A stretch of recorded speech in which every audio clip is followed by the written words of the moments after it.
गिरिराज जी के परम भक्त थे श्री माधवदास जी। एक बार एक काशी के विद्वान गोवर्धन धाम आए, जो सबको शास्त्रार्थ में हराते रहते थे और लिखवाते थे। मुझसे हार गए हो, आज के बाद तुम कभी भी मुझे देखोगे दंडवत प्रणाम करोगे, और हस्ताक्षर करवा लेते थे। गोवर्धन में आकर उन्होंने पूछा, यहाँ कोई विद्वान है क्या? तो किसी ने माधवदास जी का नाम बता दिया। माधवदास जी तो अनन्य भक्त थे ठाकुर जी के।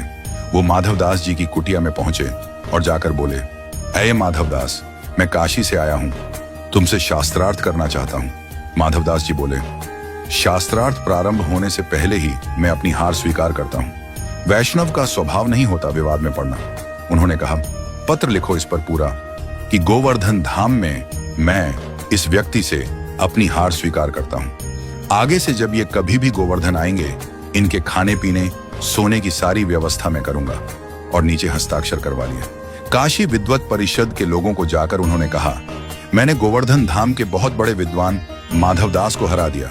बोले, पत्र दिखाओ।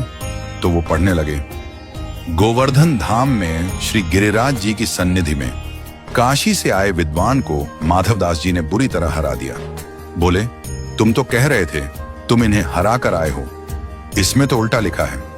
वो दोबारा गोवर्धन पहुंचे और माधवदास जी से बोले, ये सब क्या लिखा? माधवदास जी ने पढ़ा। बोले, भैया, मैंने ये नहीं लिखा था, मैंने तो अपनी पराजय ही लिखी थी। ये बदल कैसे गया मुझे नहीं पता।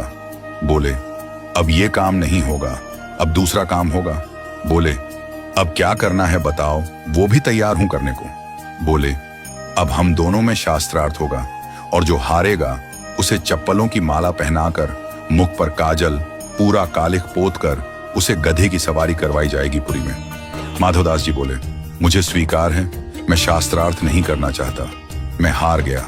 आप गधा बुला लो, माला बना लो चप्पलों की, जो कालिख पोतनी है कर दो, मुझे बैठा के सब घुमा लाओ। और माधवदास जी बोले कि इस सबसे पहले मैं एक बार 5 मिनट के लिए गिरिराज के दर्शन करो। विद्वान से बोला, जाओ जल्दी करके आओ। जैसे ही माधवदास जी गिरिराज जी के दर्शन के लिए गए, गिरिराज जी माधवदास जी का रूप बनाकर बाहर आ गए और उस ब्राह्मण से बोले, हाँ भाई, करो अब शास्त्रार्थ। और गिरिराज जी ने शास्त्रार्थ में उस विद्वान को बुरी तरह हराया, माला पहना दी चप्पलों की, मुख पे कालिख पोत दी और गधे पर बैठाकर उसकी सवारी निकाली। इतने में ही माधवदास जी असली वाले दर्शन करके बाहर आए। बाहर आकर देखा तो क्या पाया, गधे पर वही विद्वान बैठा है। माधवदास जी बोले, ये तुमने क्या किया? मैंने तो 5 मिनट का समय मांगा था दर्शन का, तुम खुद ही बैठ गए, खुद ही कालिख पोत ली।